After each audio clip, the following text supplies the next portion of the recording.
Olá, eu sou o William Castro, você está assistindo um Design Qualquer e hoje eu vou falar um pouquinho sobre inovação e os perigos que essa palavra carrega.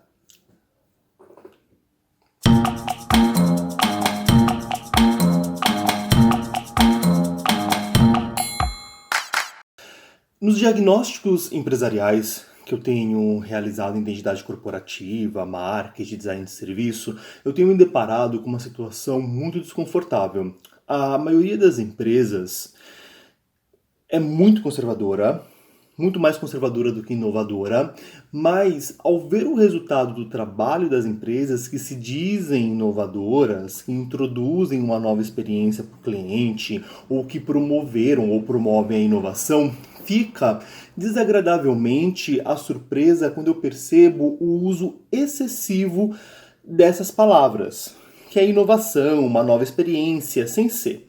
Essas palavras, elas aparecem em todos os folders, sites, redes sociais, enfim.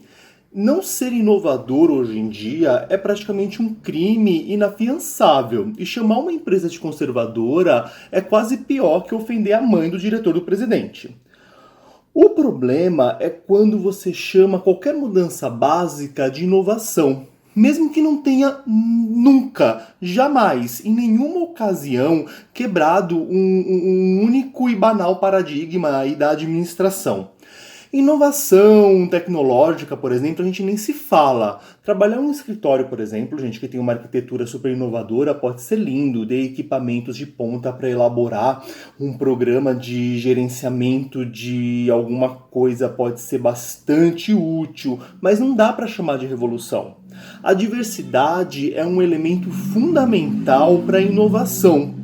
Mas a maioria das empresas só se sentem mais confortável trabalhando com gente muito parecida com o dono, por exemplo. Né? A grande maioria, né, a maioria esmagadora, são pessoas brancas, cristãs, heterossexuais, que estudam em boas escolas, enfim.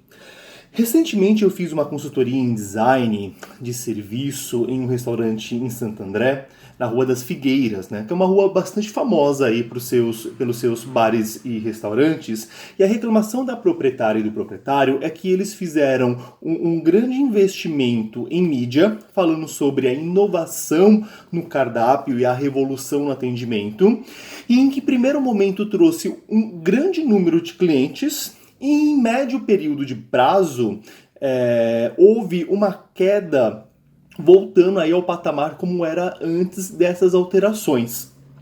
Antes de fazer qualquer análise, eu perguntei para ambos aonde eu posso sentir a inovação.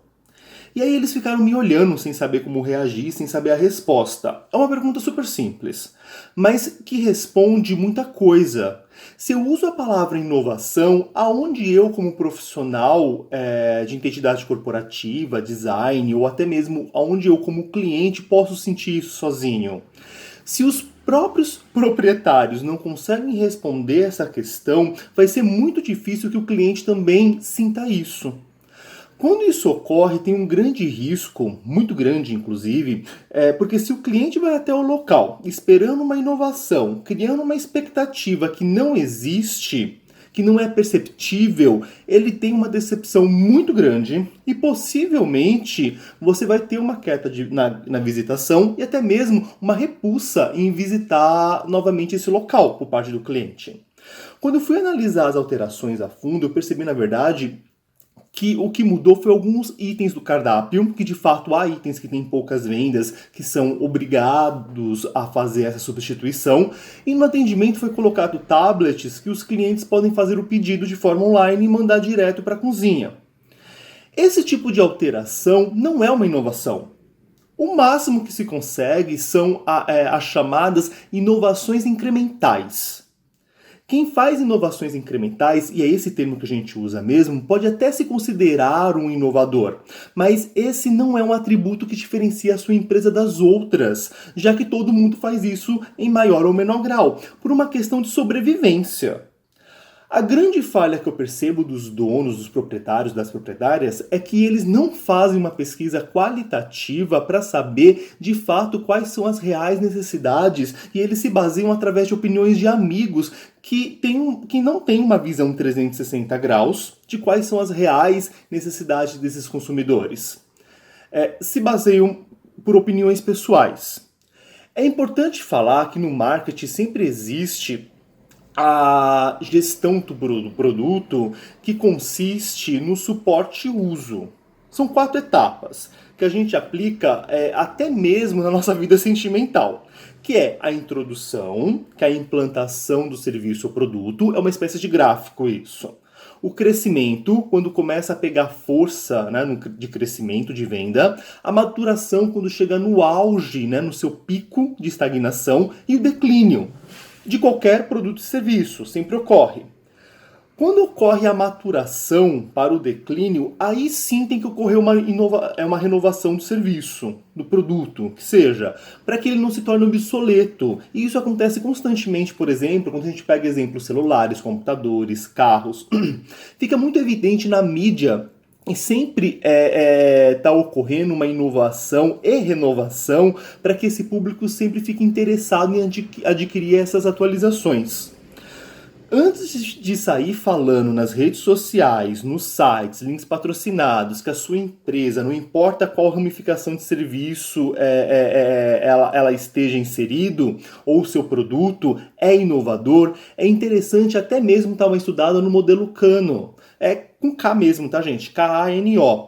Quando a gente está decidindo quais ideias explorar e o que temos que ter em mente, o que o cliente valoriza e quais são os aspectos dos nossos serviços e produtos que ele dá mais valor, para aí sim introduzir uma mudança. O modelo Kano ele fala exatamente sobre isso. Alguns recursos podem ser considerados como básico, que a gente chama de atributos obrigatórios. Os recursos básicos ele tem que estar sempre presente, senão ocorre uma insatisfação do cliente. Muitas empresas chamam isso de inovação, o que é básico. Mas é só uma experiência básica, cotidiana do consumidor.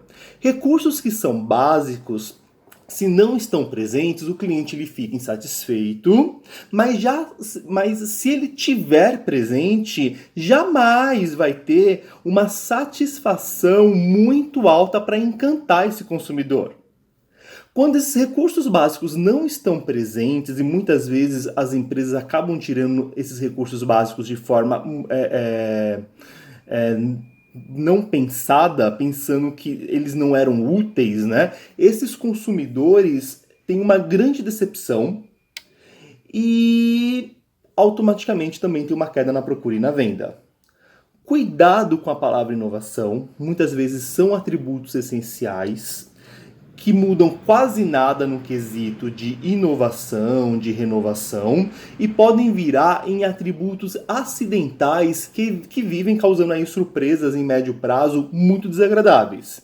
Então uma dica super simples para você não cair nesse problema, basta não sair por aí chamando pequenas mudanças de inovação como sua principal característica.